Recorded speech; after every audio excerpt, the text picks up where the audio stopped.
سقطت لعبة الصبي عن طريق الخطأ على الأرض. حاول الجندي المتقاعد الانحناء لالتقاطها، لكن فجأة انهمرت وابل من الرصاص.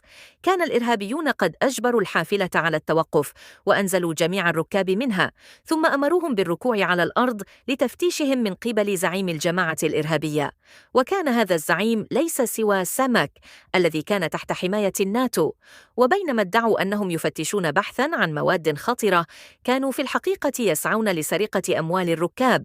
كان أندري بمظهره المميز أول من استهدف. أراهم بطاقته التعريفية، وعندها فقط أدركوا أنه قائد الجنود الروس المتقاعدين. سارع الإرهابيون إلى ضربه حتى فقد وعيه. حاولت امرأة كانت قريبة التدخل فقتلت رمياً بالرصاص، وحاول كاهن الهرب لكنه قتل في الحال. واستهدفت شابة بسبب جمالها، فأمسكها الإرهابيون من شعرها ورموها داخل الحافلة وحاولوا إخضاعها بالقوة. في تلك اللحظة استعاد أندري وعيه فجأة، واغتنم فرصة انشغال الإرهابيين فنهض سريعا مستعينا بخبرته كجندي روسي متقاعد.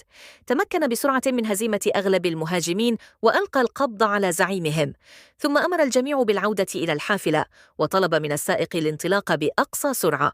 ولكن بسبب إصابة بعض الركاب اضطروا إلى التوجه إلى بلدة قريبة لتلقي العلاج، لكنهم لم يتوقعوا أن البلدة كانت بالفعل تحت سيطرة الإرهابيين. كان أندري يعلم أنه سيواجه انتقاماً من الإرهابيين، وبالفعل جمع الزعيم عدداً كبيراً من الإرهابيين وتوجه إلى البلدة وألقى القبض على سائق الحافلة. لم ينطق السائق بكلمة، ولكن بعد تعرضه للتعذيب أفشى أحد الأشخاص بمكان وجود أندري.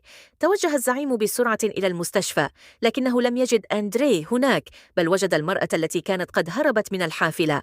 فقام الإرهابيون بأخذها إلى المطار وبدأوا في استجوابها عن مكان أندري، لكنها رفضت الحديث رغم كل محاولاتهم. عندها أمسك الإرهابي بأحد المتواجدين وقتله أمامها بوحشية. أصيب الجميع بالذعر، لكنها رغم ذلك رفضت الإفصاح عن مكان أندري. بعدها أحضر الزعيم فتاة صغيرة ووضع خنجراً على رقبتها، وقال إنه سيمنحها 3 ثوان فقط لتتحدث، وإلا فسوف يذبح الطفلة أمام عينيها.